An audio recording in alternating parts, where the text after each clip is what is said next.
نبی پاک صلی اللہ علیہ وسلم نے ارشاد فرمایا، جب شعبان کی 15ویں رات آئے تو رات کو بیدار رہا کرو اور صبح کو روزہ رکھا کرو۔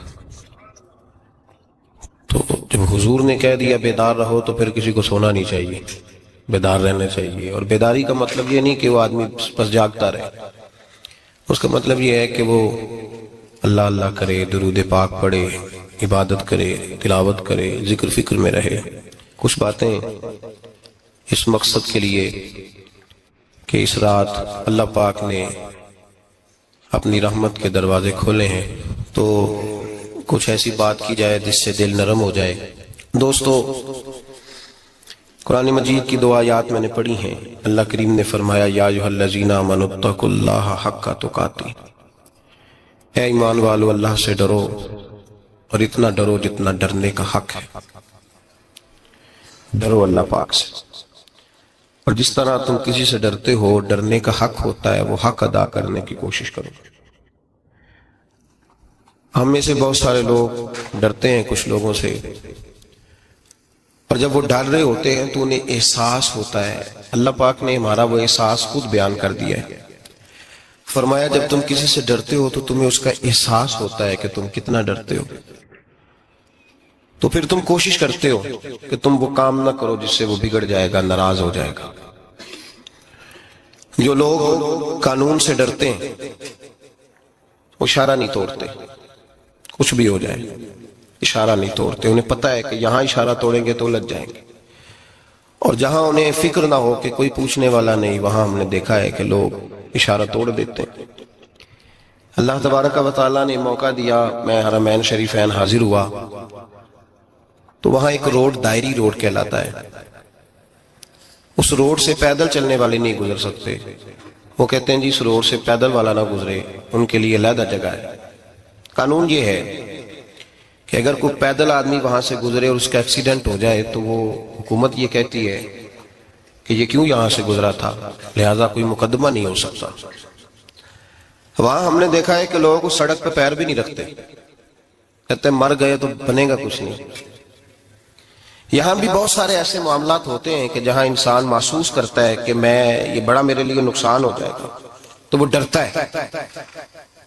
ایک چھوٹی سی بات ہے کہ رات کو کوئی آدمی اپنا دروازہ کھلا رکھ کے نہیں سوتا، حالانکہ کوئی حرج نہیں، کبھی کھلا رہ بھی جاتا ہے، اور اگر کبھی رہ جائے تو جس کی ذمہ داری بند کرنے کی ہو، اس کے ساتھ پھر جو رویہ ہوتا ہے گھر والوں کا، یہ خوف ہے ہمارا اندر کا، تو بڑی شدت کے ساتھ ہم اس شخص کو سخت سست کہتے ہیں، ڈانٹتے ہیں، کہتے ہیں تو نے خیال ہی نہیں کیا، جمع پونجی لوٹ جاتی تو یہ خوف ہے، یہ ہمارا اندر کا یہ خوف ہے۔ اب بازار میں جائیں تو درجنوں لوگوں نے گن مین بٹھائے ہوئے، ان کا دل نہیں کرتا کہ اضافی تنخواہ دی جائے، کیا مطلب ہے ایک آدمی کو اضافی پیسے دینے کا، لیکن وہاں آدمی بٹھایا جاتا ہے، اس کو تنخواہ دی جاتی ہے، اس کی روٹی کا بندوبست کیا جاتا ہے، اس کے سارے ضروریات زندگی کا خیال رکھا جاتا ہے، اور پس منظر یہ ہوتا ہے کہ ڈر لگتا ہے اگر یہ شخص نہ ہوا تو ہمارے چوری ہو جائے گی۔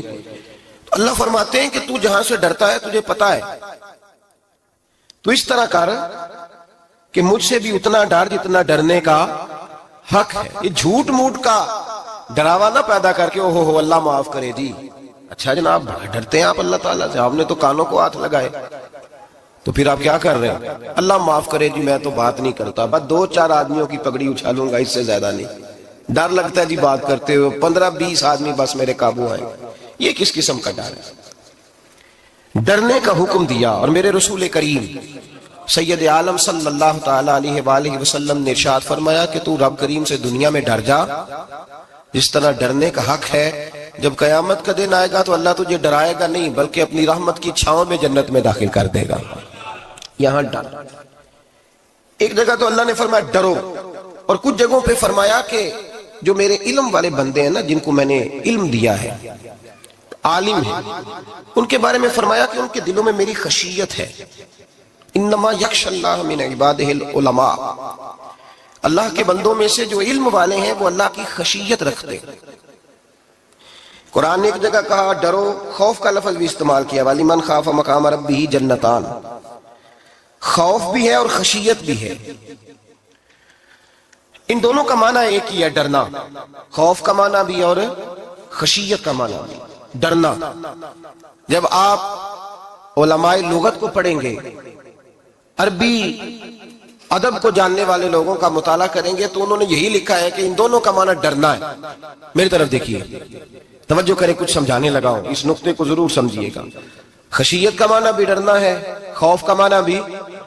لیکن جب صوفیاء کے پاس جائیں نا، صوفیاء جو قرآن و سنت کی روح کی تفسیر کرنے والے ہیں، تو وہ کہتے ہیں نہیں، خشیت اور خوف میں فرق ہے. خوف اور ہوتا ہے، خشیت صوفیاء اس کی تفسیر اور کرتے ہیں.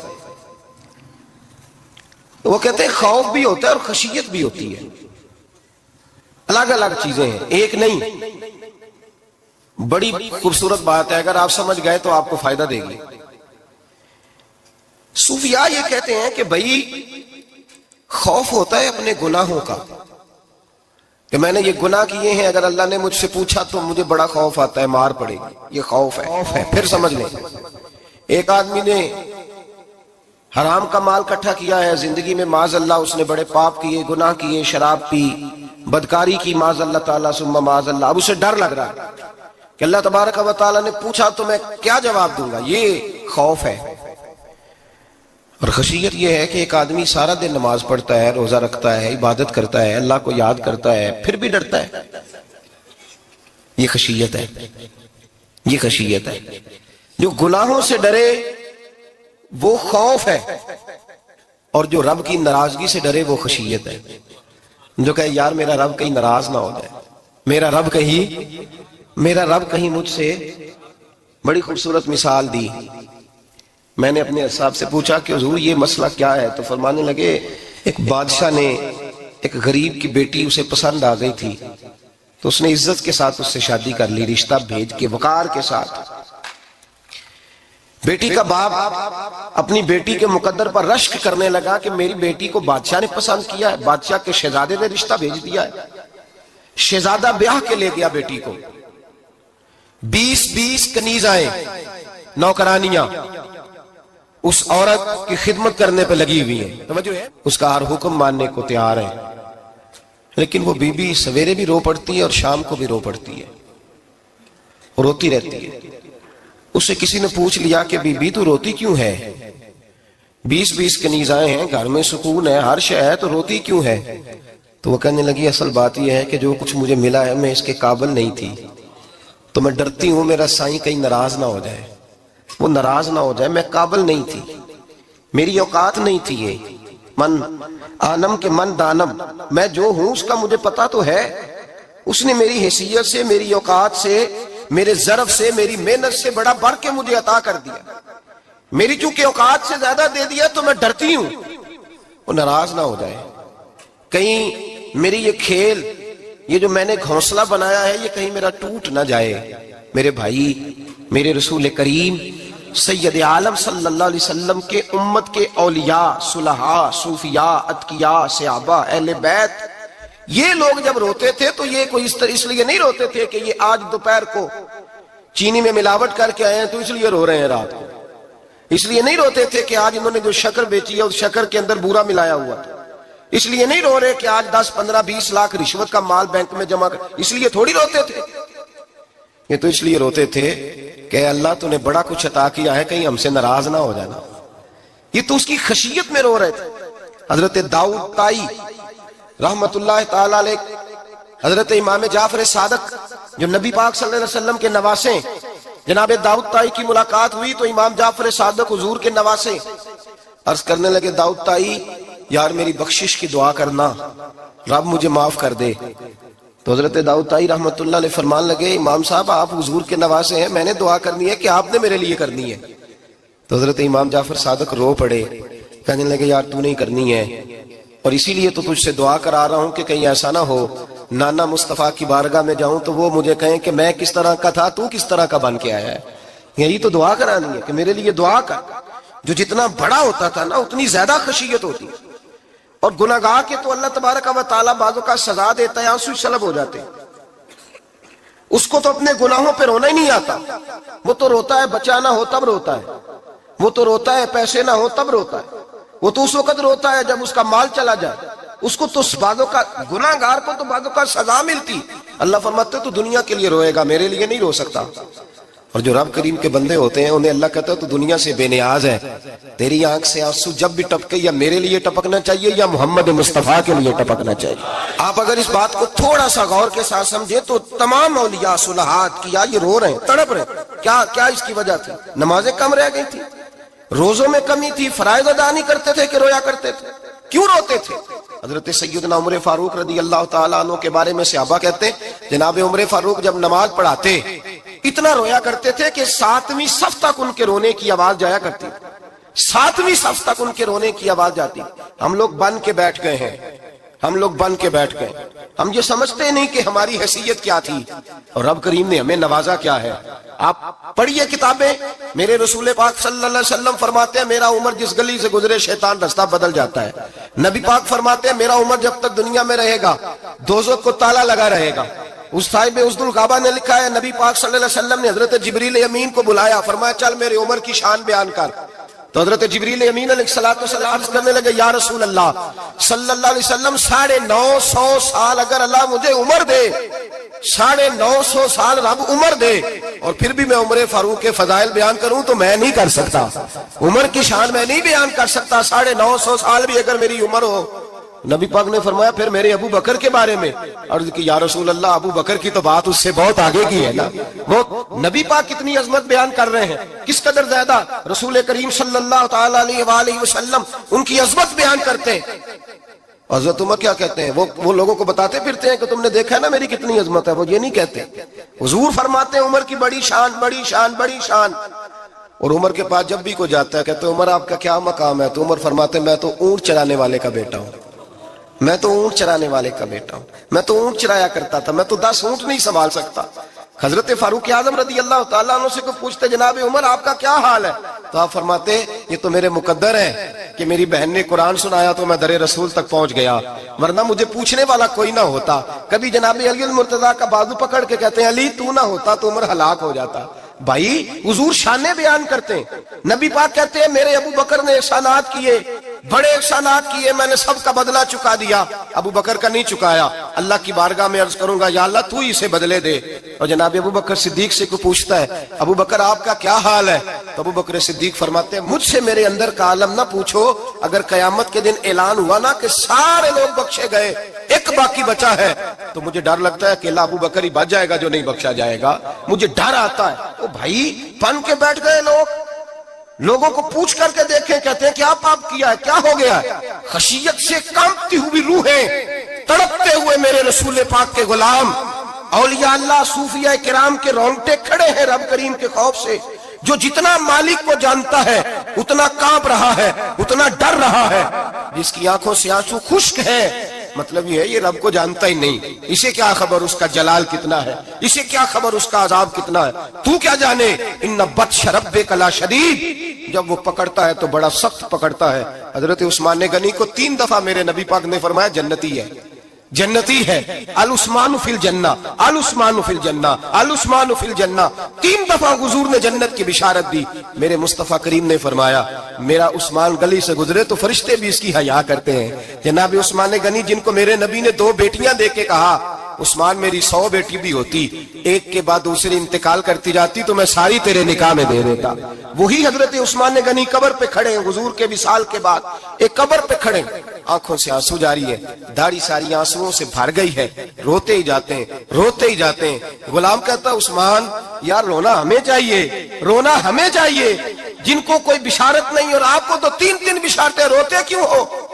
جناب عثمان غنی فرمانے لگے جس مصطفیٰ نے مجھے جنت کی بشارت دی اسی رسول نے فرمایا تھا قبر آخرت کی منزلوں میں سے پہلی منزل ہے، آخرت کی منزلوں میں سے پہلی منزل۔ سوچتا ہوں اگر رب کریم نے عثمان سے حساب پوچھ لیا حساب کیسے دینا ہے؟ میرے مصطفیٰ کریم نے، یہ تو بات ہے نا جناب عمر کی، یہ تو بات ہے حضرت عمر کی، حضرت ابو بکر کی، جناب عثمان غنی کی۔ اور جس شیر خدا کے بارے میں نبی پاک نے فرمایا علی منی وانا من علی، فرمایا علی اور میں 2 نہیں، میں علی ہوں اور علی میں ہے۔ جن کو فرمایا من کنت مولا ہوں فہذا علی مولا، جس کا میں مولا اس کا علی بھی، اس کا علی بھی۔ جس مولا علی شیر خدا کو یہ درجہ دیا